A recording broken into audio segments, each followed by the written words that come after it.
So what I basically did was take that blanket pin, as you can see there, and kind of played with this. It takes a little bit of patience, but you basically want to bind your stick. So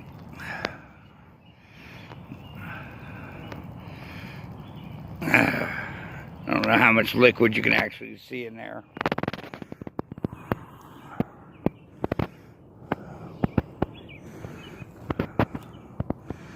So you can kind of get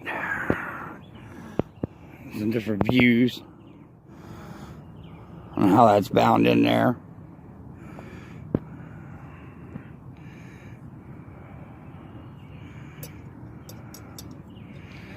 So it's about quarter full.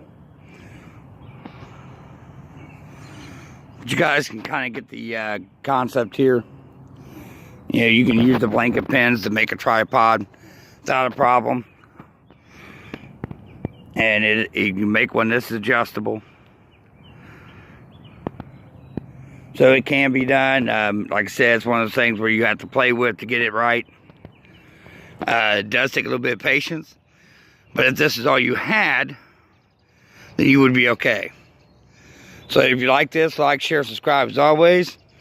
Thanks for stopping by. Enjoy, guys.